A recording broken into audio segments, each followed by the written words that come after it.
आम्ही केलेल्या कामाची एक पुस्तिका आणि त्याच्याही बद्दल आदित्यने एक प्रेझेंटेशन दिलं होतं NAC तिकडेच, हे काल डोम कावळे जमलेलं त्याच डोममध्ये. आणि त्याच्यानंतर एक कोरोनाच्या काळात केलेल्या कामाची आम्ही पुस्तिका केली, ती पुस्तिका त्यांनी रिजेक्ट केली. आता ते तर मी काय थांबणार नाही, ते तर पुस्तक मी बेधडकपणाने वाटणार. निवडणूक आयोगाला जे काय शब्द आहे तो वापरा, करायचं ते करा, कारण ते काम आम्ही केलेलं आहे.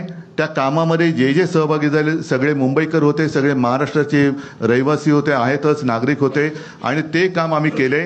कारण निवडणूक आयोगाच्या परवानगीने आम्ही कोरोनाचं काम केलेलं नव्हतं. त्याच्यामुळे कोरोना काळामध्ये जिथे उत्तर प्रदेशमध्ये गंगेमध्ये प्रेतं वाहत होती, आता परत मग देवेंद्र फडणवीसांना विचारा ती प्रेतं कोणाची होती, हिंदूंची होती का मुसलमानांची होती? आणि त्या काळात आम्ही मुंबई मॉडेल हे जगभरामध्ये गाजलं. अगदी त्या WHO अध्यक्षांनी सुद्धा त्याचं तारीफ केलेली सुप्रीम कोर्टाने केली, न्यूयॉर्क टाइम्समध्ये आलं. हे काम आम्ही जे म्हणजे हे काय अभिमान नाही, पण एक समाधान आहे की त्यावेळेला आपण हे काम करू शकलो. चीनमध्ये 15 दिवसात फील्ड हॉस्पिटल झालं, आपल्या मुंबईमध्ये 18 दिवसात झालं. हे आम्ही सांगणार. याच्यामध्ये निवडणूक आयोग आला तरी त्याला बाजूला सारून आम्ही कोरोनात केलेलं काम हे सांगणार. निवडणूक आयोगाने ते अडवण्याची हिंमत दाखवावी.